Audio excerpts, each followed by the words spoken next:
রাসূলুল্লাহ সাল্লাল্লাহু আলাইহি সাল্লাম সাহাবীদেরকে নিয়ে চলে আসলেন। এরপরে আসুন, ওয়াল্লাযীনা মাআহু আশিদ্দাউ আলাল কুফফার। দ্বিতীয় নম্বর মুমিনদের গুণ হবে যে ওয়াল্লাযীনা আমানু মাআহু আশিদ্দাউ আলাল কুফফার। কাফেরদের প্রতি তাদের হৃদয় হবে শক্ত। কি হবে? কাফেরদের প্রতি তাদের হৃদয় কি হবে? আশিদ্দা বলা হয়েছে।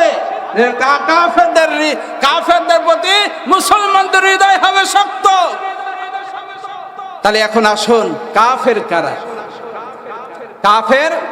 কাফের শব্দ হলো আরবি শব্দ কাফের। কাফের শব্দ কি? আরবি শব্দ। বাংলা হলো অস্বীকার করা। বাংলা কি?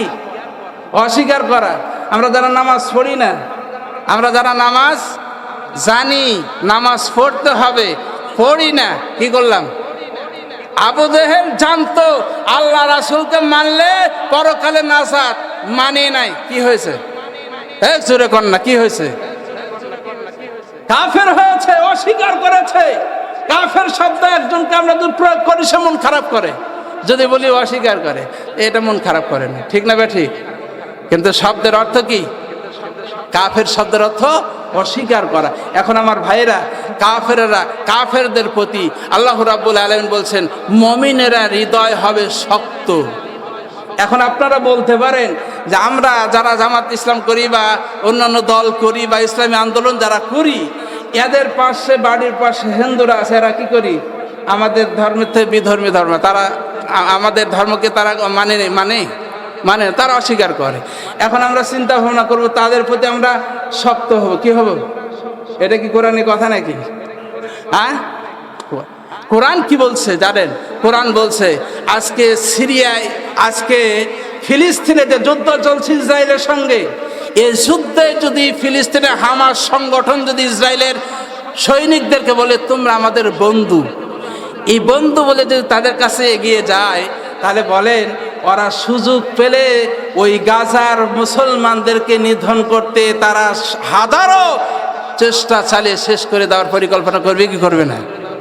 এই জায়গায় আল্লাহ বলেছেন যুদ্ধক্ষেত্রে যখন তোমরা এসে যাবে, সেই সময় তোমাদের হৃদয়ের মধ্যে যেন একটুকু দয়া সঞ্চয় না হয়। হযরত আবু বকর রাদিয়াল্লাহু তাআলা আনহু, তার সন্তান সেই সময় ইসলাম কবুল করে নাই বদরের ময়দানে। আবু বকর রাদিয়াল্লাহু তাআলা আনহু যখন তার সন্তান ইসলাম কবুল করলো, বাপ বেটা আলোচনা হচ্ছে, আব্বাকে ডাক দিয়ে বলছেন, আব্বা আমি আপনাকে আমার তরবারির মধ্যে অনেকবার পেয়েছি, কিন্তু আপনি আমার পিতা হওয়ার কারণে আপনাকে হত্যা করতে পারি নাই। হযরত আবু বকর রাদিয়াল্লাহু তাআলা আনহু উত্তর দিয়েছিলেন, সন্তান জেনে রাখো, আমার তরবারির মধ্যে যদি তুমি পড়তে, আমি সন্তান হিসেবে তোমাকে খাতির করতাম না, আমি তোমাকে হত্যা করি ছাড়তাম। সুবহানাল্লাহ বলবেন না? আমার ভাইয়েরা, যখন মান আহাব্বা লিল্লাহ ওয়া মান আবগাদা লিল্লাহ, কার জন্য ভালোবাসা? জোরে বলুন, কার জন্য ভালোবাসা? একজনকে ভালোবাসবো আল্লাহর জন্যে, একজনের সাথে শত্রুতা করব কার জন্যে? আল্লাহর জন্য। আবু বকর জানিয়ে দিয়েছেন, রে আমার সন্তান, আমি ভালোবাসবো তোমাকে আল্লাহর জন্য, আমি তোমাকে শত্রু মনে করবো আমার আল্লাহর জন্য। ওই বসনিয়া চেচনিয়া যারা যুদ্ধ চলছে, এরা যদি মনে করে প্রতিপক্ষকে দুর্বল ভেবে তাদের সাথে যে বন্ধুত্ব করে তারে নিধন করতে বেশি সময় লাগবে না। ওই হেজবুল্লাহ যদি এখন মনে করি ইসরায়েলের সঙ্গে বন্ধুত্ব যদি করতে চায়, হেজবুল্লাহকে নিধন করতে বেশি সময় লাগবে না। এই সময় আল্লাহ বলেছেন তোমরা সেই সময় শক্ত হাতে তাদেরকে দমন করো। দমন যদি না করো, এক সময় তোমাদেরকে শেষ করতে তারা এতটুকু দ্বিধা দ্বন্দ্ব করবে না। ঠিক না বেঠিক? তার ভিডিও রেকর্ড, কল রেকর্ড একটা ফাঁস হয়েছে।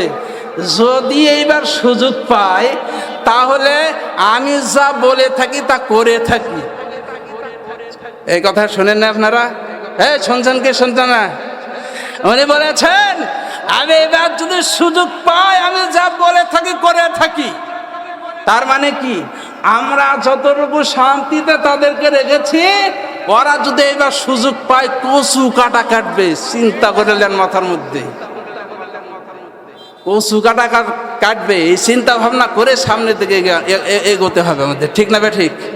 আল্লাহ বলছেন আশিদ্দাউ আলাল কুফফার, দুর্বল কখনো কাফেরদেরকে ভাববেন না। আমার ভাইরা এখন প্রতিবেশী এরা হলো বিধর্মী, এদের প্রতি আমাদের কি করতে হবে?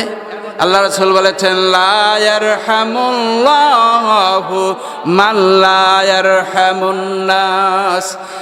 আল্লাহ রাসূল বলেছেন যে ব্যক্তি মানুষকে ভালোবাসে না, দয়া করে না, আল্লাহও তাকে ভালোবাসে না। লা ইয়াদখুলুনাল জান্নাতা, ওই ব্যক্তি কখনো জান্নাতে প্রবেশ করতে পারবে না যতক্ষণ পর্যন্ত তার প্রতিবেশীর সঙ্গে ভালো আচরণ না করবে।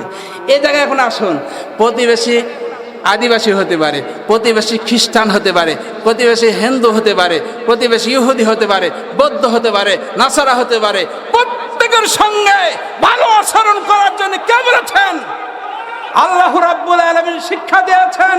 সেই শিক্ষা নিয়ে আজকে আমরা সামনে এগিয়ে যাব। আমাদের আদর্শ দিয়া, রাসূলুল্লাহ সাল্লাল্লাহু আলাইহি ওয়াসাল্লামের আদর্শ দিয়া মুসলিম হয়েছেন মানুষেরা। আমার ভাইয়েরা, আল্লাহ রাসূল জনাবে মুহাম্মদ রাসূলুল্লাহ সাল্লাল্লাহু আলাইহি ওয়াসাল্লাম মদিনার মসজিদে একজন কাফের মদিনার মসজিদে দাঁড়িয়ে পেশাব করতেছে। হযরত ওমর রাদিয়াল্লাহু তাআলা আনহু ডাক দিয়ে বলছেন ইয়া রাসূলুল্লাহ, এই কাহিনী কেন? আমাকে খালি হুকুম দেন আর আমি সাইজ করবো, আমাদের উপাসনা পেশাব করে? আল্লাহ রাসূল ডাক দিয়ে বলছে ওমর একটু দাঁড়াও। ও ভালোভাবে পেশাব করেনি। সুবহানাল্লাহ বলেন। আল্লাহ রাসূল যদি বলতো ওমর সাইজ করো, আরে সাইজ করো, এই ব্যক্তি বলবে যে আমি আগে যেটা ভাবতাম সেইটা মুসলমানদের মধ্যে আছে। আমার ভাইয়েরা, রাসূলের উদারতা দেখে এই ব্যক্তি যখন রাসূলের উদারতা দেখলেন, ডাক দিয়ে বললেন ইয়া রাসূলুল্লাহ, ইয়া হাবিবাল্লাহ, আমি ভেবেছিলাম আপনাদের উপসলা আমি যখন এরকম বেয়াদবি কাজ করব, আপনারা আমাকে হয় আইনের আওতায় নিয়ে যাবেন, নাহলে শাস্তির ব্যবস্থা করবেন। যে উদারতা দেখাচ্ছেন ইয়া রাসূলুল্লাহ, আর দেরি নয়, এক্ষুনি আমাদের মুসলমান বানিয়ে দেন। সুবহানাল্লাহ বলবেন না? তার নমুনা আমরা দেখিয়ে দিয়েছি। 5 তারিখের পরে যখন মিডিয়ার মাধ্যম দিয়া সংখ্যালঘুদের উপরে নির্যাতন চলছে, আঘাত চলছে, প্রচার হচ্ছে, কিন্তু হয় নাই, আমরা তাদের মন্দিরগুলো পাহারা দিয়েছি। দিয়েছি কি দিই নাই? আমরা তাদের বাড়িগুলো পাহারা দিয়েছি, তাদের বাড়ি যেন ভাঙা না হয়। আমরা তাদেরকে হেফাজতের মান, ইজ্জত, আবরু, তাদের নারীরা যেন কোনো অপমান অপদস্থ না হয়, তাদের ইজ্জতের উপর যেন আঘাত না আসে, সকল দিক বিবেচনা করে আমরা এই পদক্ষেপ গ্রহণ করেছি। শিক্ষা দিয়েছেন কে? যারা বলেন শিক্ষা দিয়েছেন কে?